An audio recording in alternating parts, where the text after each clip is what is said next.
Hello again, everybody. Paul here from Warden's Farm. I'm here in my bee shed. As you can see, a lot of my empty supers are here from my hives, and that's because we're getting close to winter. We're in fall now, but winter's coming. And there's some things that you need to do getting ready for winter that your bees will really appreciate it if you do it. One is bees create moisture. When you have warm air hitting cold tops, it's going to create moisture. Moisture is one of the main things that'll kill your bees. So one of the ways to get rid of that is have a quilt box. This is a quilt box. As you can see, you got holes in the side. It's a medium box and it has a screen in the bottom. And inside this quilt box, you add cedar chips. I like using cedar chips because they'll absorb the water that the bees have. If any water drips down, it hits the chips and it'll dry them out. And that's what those little holes do. It lets the moisture out of the chips and it helps keep the moisture off your bees, and it also helps keep your bees warm. So some other things that you want to do while you're in your bees, you want to make sure that you feed your bees. If they are light on their wares, when you grab that super, that should have hopefully 10 frames of food. If they don't, feed your bees, crack the hive, put the sugar water inside your inner feed tanks, which basically are these. This is a 1 gallon tank that I use inside my hives, and I fill them up, and I only do it on days where it's 65 degrees or warmer. I won't go into the hives hardly at all now that the cold weather's coming. You want to reduce the time in your hives so that the bees don't have to replace the propolis that you got to crack. So that's another good tip for you, is stay out of your hives during cold weather. Wait till it's 65 or warmer, and then you can go in and check their food stores. Another thing that you can do is you can make candy boards. Candy boards are something else that I make. And a candy board is basically taking, let me move some of this stuff. A candy board is basically a 2-inch piece of wood, same size as your hive. If you got an 8 or 10 frame, you got to make it that size. And then you put more screen mesh on it that has bigger holes, and you'll be putting paper on this. And then the paper will hold the sugar that you make for feeding your bees over the winter. You could really go through 1 or 2 of them. It all depends upon where you're at. Here in eastern North Carolina, we don't have long, cold months like they do up north or out west. Ours, January and December, and probably a little bit of February, you want to stay out of your hives. You will get days here in North Carolina on the coast that you'll get some 65, 70-degree days, and your bees will fly. That's a good time to get in there and check the food stores. But otherwise, stay out. Yet, something else you need to do when you think about it is close the reducers on your hive to the smallest opening. That will help your bees stay warm. If you have screened bottom boards, you can put a piece of cardboard over the screen, and that'll help the wind from going up and chilling your hive. Or you can switch it out to a solid bottom board. That's up to you, that's your preferences, but that's what you need to do. Some of the other things that you want to do is all this woodenware that we have here, you want to repair it. You want to take a good look at it, see what needs to be fixed, fix it, and if it don't need to be fixed, you store it. All of these have honeycomb in them, and I go ahead and I protect them with paramoth. I check them every couple weeks to make sure no wax moths moved in.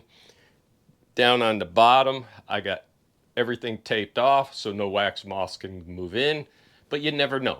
So you got to pop them out at least once a month and check them. I do it every 2 weeks because I'm paranoid about losing my wax that's in there, because it takes the bees a long time to build it, and you don't want to have the wax moths take it away from you. Another thing that you can do, since the cold weather's coming in, is you can start purchasing new hardware that you need to replace anything that is broke. Or if you plan on expanding, put that stuff together during these cold months, get it ready for when spring's here, and that way you'll be ready for when the bees want to expand, make your splits, or start catching swarms. So that's a good thing to do. And also, you can read up on what you can do to make you a better beekeeper. Watch YouTube videos, whatever you prefer, and it will help you in your journey of beekeeping. Another thing that you want to keep in mind is southern hive beetles and your mites, the two biggest pests that we have here in eastern North Carolina. If you don't have southern hive beetles because you're up north, great. But down here in the south, we have them. So you have to put hive beetle traps or whatever else you put in there to help keep them out. I like putting peppermint candy in there as well, because peppermint candy, for some reason, they don't like the smell of peppermint. So you can use peppermint oil as well, but I found peppermint candy's easier, and also the bees will chew it up and take the sugar out of that candy, and that will help feed your bees as well. You don't need to put a lot in, only a couple of pieces. Drop it down in there, leave it be, and it will help you out. If you're using oxalic acid, the vapor oxalic acid, December, winter solace is the best time to treat your bees. So during the winter solace, if you have it, treat them during that time frame. There's only like a 10-day window. Give it that last treatment, and then you don't have to treat them till when you start seeing your bees go crazy again. And that's usually end of February, beginning of March here in eastern North Carolina. You got to figure it out for where you're at, and make sure that when the winter solace happens in your area, treat your bees, because it will help you get the bees ready for spring. So what you can do, lastly, is you can level your hives if they need it. You got to remember that over time, the weight of the hives will definitely make your hives get crooked. So get a friend, have them help you pick up that hive, move it off the stand, level the ground, put either your blocks, pallets, whatever you're using, back down. Make sure your hives are level by putting a level on it, and make sure that they're leaning forward just a little bit so that any water that does run down the sides will hit the bottom board and run straight out the front of the hive.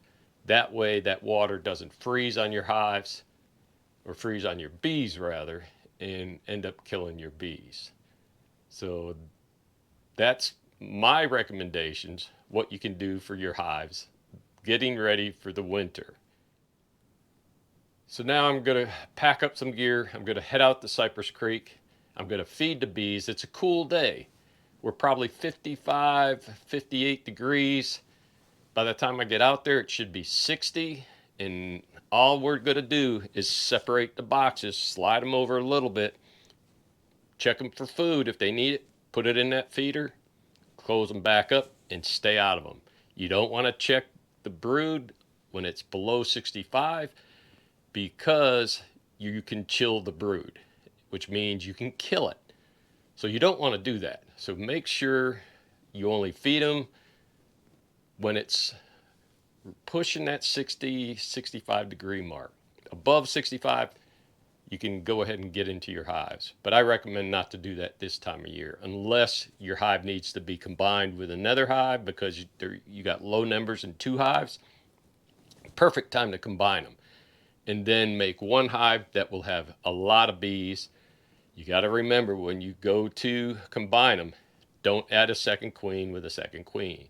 Whichever one is weaker, you're going to have to pinch that queen and say goodbye to her, because you want the stronger queen and then bees to match. So I take newspaper, put them between the two hives, and cut little slits in them. they'll get used to the smell of the new pheromones of the queen that's in there from the bees you're adding. They'll become friends and they'll make the hive stronger. But you got to remember, you got to have food for them. So that's why you got to feed your bees. So Paul from Warden Farm, until we're out at Cypress Creek, we'll see you in a little bit.